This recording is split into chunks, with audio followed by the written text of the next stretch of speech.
Hi everyone, so the goal of this video is to understand neuron structure.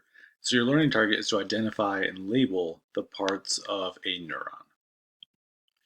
So this is a picture of a neuron, and just before we dive into all these different terms, just to be clear, like this is the major cell of your nervous system. It is kind of like the star of the show. There's actually many other types of cells in your nervous system, and they play really important roles. But this is kind of like the star of the show, like I said. It's the one that gets all the attention. If this is like the one that does the work, it's the one that is responsible for sending the signals that are in your brain, sending the signals throughout your body. Uh, it's it's the one that we're going to spend all the time talking about. And I might make another assignment, like a should do assignment related to the other cells, but this is the one that deserves actually two lessons just for itself. So the first lesson that we'll talk about the neuron is just to understand the structure, and then the next lesson will be all about its function and what we call like an action potential. But anyways, so let's get into some of these terms here. So when we look at a neuron, this is actually just a typical neuron. Neurons can actually come in many different shapes and sizes, but this is a typical one that you'll see. And so we have this part over here, and we have like what we call like the cell body. And part of the cell body are these things called the dendrites.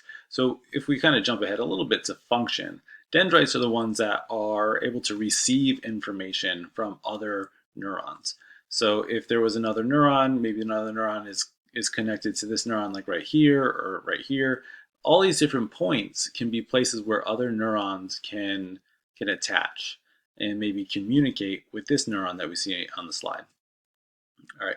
Like all cells, we have a nucleus here in the cell body, and and then we have this thing called an axon. So the axon, I mean, it's labeled here, but the axon is actually this whole thing from here all the way down, down to here, to what we call like the axon terminal. And so when you think about terminal, think about something that is at its end.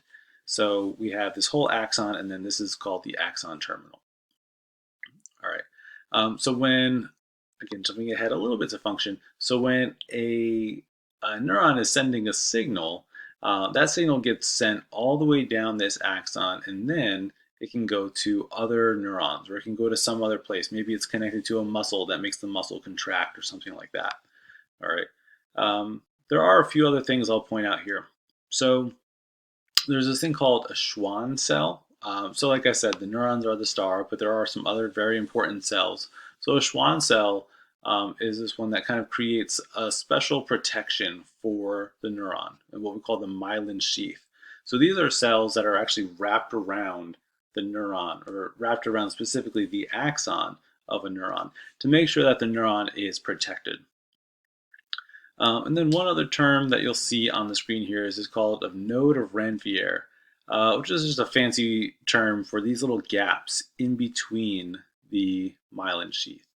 And that's actually pretty important, though the way a signal gets kind of sent down a neuron, the signal can kind of jump from one node to another. And so that leads to some pretty fast signals being sent. If I recall correctly, I think a neuron can send a signal about 100 meters per second. It's pretty fast. And so you might have seen in our reaction time activity that signals were being sent pretty quickly throughout your body. You know, for some of you, your reaction time was 200 milliseconds, which is 0.2 seconds. So obviously your neurons can do their job very quickly, and that means that we can do some movements and reactions very quickly, well under a second.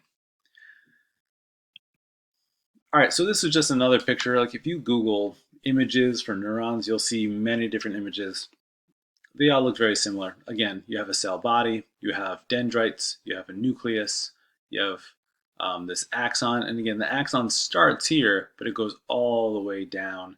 And you can see here, there's a little note here about how this is the direction of the impulse. Or another name for that might be like the action potential, and we'll get to that next lesson. And you can see there's some arrows basically saying, or basically showing that you might get a signal to this neuron here, and then it goes through the cell body, and then it goes down the axon. And so a signal can go all the way down this axon, down to the axon terminal. One other word that's on this screen is called a synapse. We'll talk about synapses as well, probably in a lesson or two. But a synapse is basically the very end of the axon, and this is where some special molecules get released. Specifically, they're called neurotransmitters.